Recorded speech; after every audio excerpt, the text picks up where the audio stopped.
ñett a ngi nii kenn mënu cee mucc ñett kenn mënu cee mucc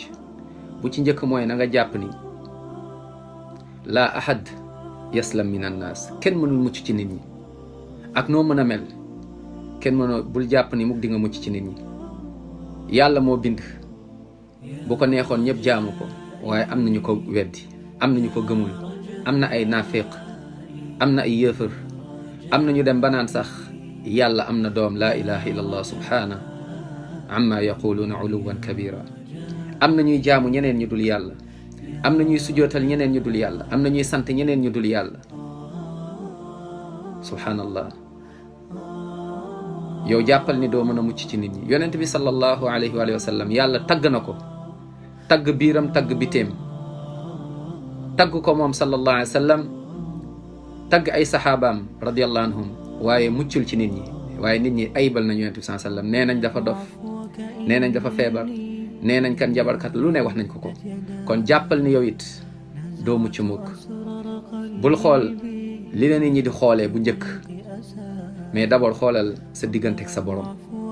sa diggante ak sa borom kon laa ahad yaslam min annaas ñaareel bi mooy laa raaxata fi dunia àdduna du dëkk noppalukaay nofluwaay bi fan la mooy ca aljanna fii dañ fiy liggéey yeewul fajar nga julli waxtu juróomi julli na nga ko respecté jaamu yàlla subhanahu wa taala moytu bàkkaar sa kéem kàttan moytu bàkkaar sa kéem kàttan bul bokkaal yàlla te bul yokk ci diine bi lu ci bokkul mooy bidaa na nga jaamu yàlla kese mooy lépp luñ la wax moo xam message la ñu yónnee nang wala wird bi lañ la jox luñ la mën a jox tamit teg ko ci ñaari balance yi mooy def ko te yàlla rek tax waaye d'abord poser la question mooy est-ce que yonent bi sallallahu alayhi wa sallam def na ko est-ce que jàngale na ko est-ce que def nañ ko ci kanamam mu approuvé ko bu dee yooyu newu ci kon loolu na nga ko bàyyi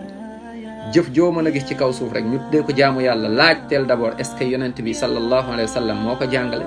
est-ce que def na ko est-ce que wax na ko est-ce que def nañ ko saxaaba yi def nañ ko ci kanamam kon na nga xam ne kat àdduna bi faw ñu liggéey ngir lan mooy que ni yàlla mën ñoo yërëm waaye noppalukaay bi kañ la ñuy noppalu mooy bés penc incha allah ci aljanna bu ñu duggee aljanna moom mooy feet jour boobu mooy feet moom mooy nga dee fekk jullit nga yàlla kontaan ci yow nga dee sa biir bàmmeel macha allah nga dee avant ngay dee am mujj bu rafet loolu feet la sa biir bàmmeel nga tontu question yi lay laaj loolu feet la nga jot sa téere sa loxo ndeyjoor loolu feet la sa balance jëf ju baax gën a diis loolu feet la nga jéggi pont siraat loolu feet la nga dugg aljanna feet la kon foofu mooy noflu waaye du fii kon nañu sonn te yàlla rek tax jaamu yàlla rek ñetteel bi mooy xamal ni kat naam la ahad yaslam min al mawt aw kullu nafsin zaiqatul mawt ñëpp ay dee jàppal ni di nga dee waaye xamuloo kañ la xamuloo fan la waaye xamuloo naka la kon saa su ne rek na nga bàyyi xel borom bi subhanahu wa taala ci say wax ci say jëf ak say yéene nga jaamu yàlla kese te doo ko bokkaale ak dara nga topp sunna yonent bi muhammad sallallahu alayhi wa sallam comme na ko saxaaba yi déggee woon radiallahu anhum ajmain lii soo ko comprendre rek moom mooy que ni comprendre nga ñett yi nga xamante ni moom moo lay fekk sa biir bàmmeel te dañ la koy laaj mooy kuy sa borom kuy sa yonent lan mooy sa diine yàlla na yàlla yërëm ñu dugal ñu aljanna wassalaamu aleykum wa rahmatullahi wa barakatu